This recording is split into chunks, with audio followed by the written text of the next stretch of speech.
2014 est donné à Antoine Chénas pour Pur. Chez Ouais. Et il vient de moi aussi.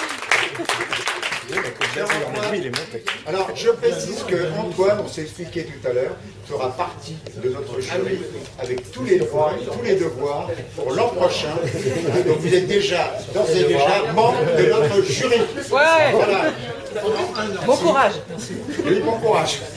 Voilà, je ne suis pas doué pour les discours, donc je remercie tout le monde, le jury, mon éditeur préféré. Et bon, enfin voilà, merci beaucoup, je suis très honoré. Bravo. Alors, je ne vais pas traduire un secret, mais c'est quand même, ça a été au premier tour. Fallait pas le dire. C'était au premier tour.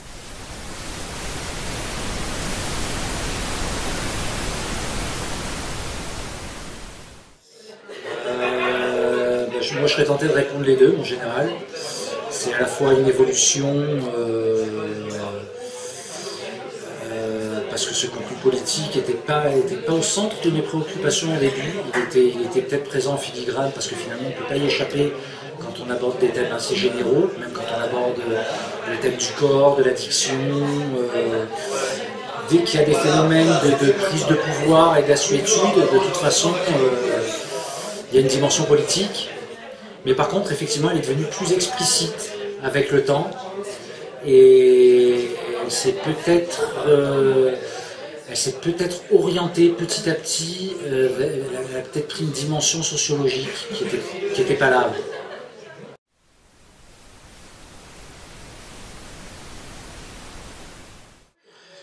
Un petit peu tout. Ça peut être vraiment, c'est très très variable. Je pense que la plupart des écrivains sont sans arrêt en train de se nourrir.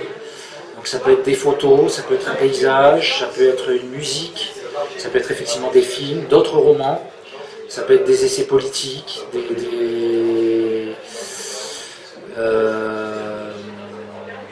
éventuellement des essais scientifiques, des essais philosophiques. Ça peut vraiment être à la fois un petit peu tout et en même temps rien de particulier. Je pense que c'est ce qui donne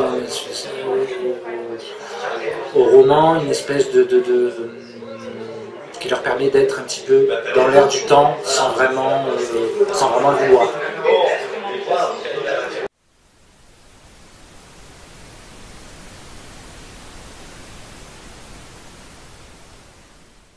Conviction, je sais pas, en même temps je raconte rien j'ai l'impression de ne pas vraiment avoir un discours très neuf sur la sexualité. Hein. C'est un petit peu Eros et Thanatos, la petite mort, je veux dire, toutes ces notions-là, elles étaient déjà présentes, elles sont présentes depuis l'Antiquité.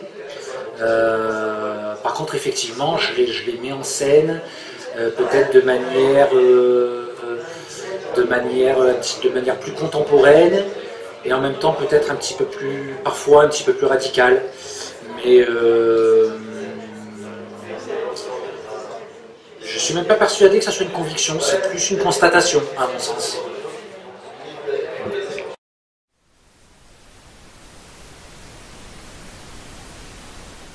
Alors au début j'écrivais très très vite.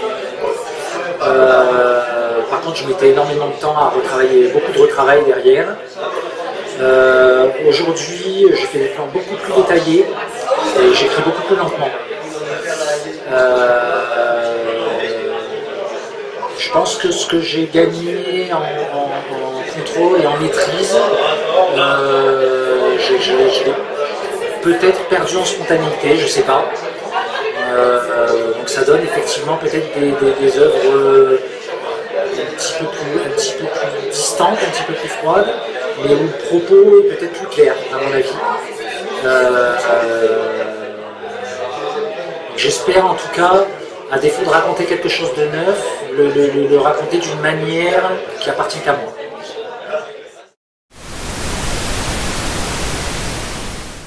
Alors, ça, faut demander aux producteurs en fait, puisque aujourd'hui un petit peu tout passe par l'argent, donc c'est eux finalement par l'argent. Pur, comme d'autres romans, est optionné pour l'instant. Mais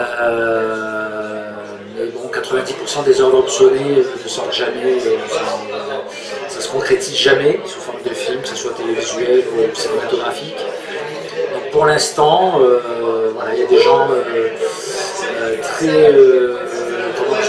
très talentueux qui travaillent sur une adaptation, mais pour l'instant rien de concret.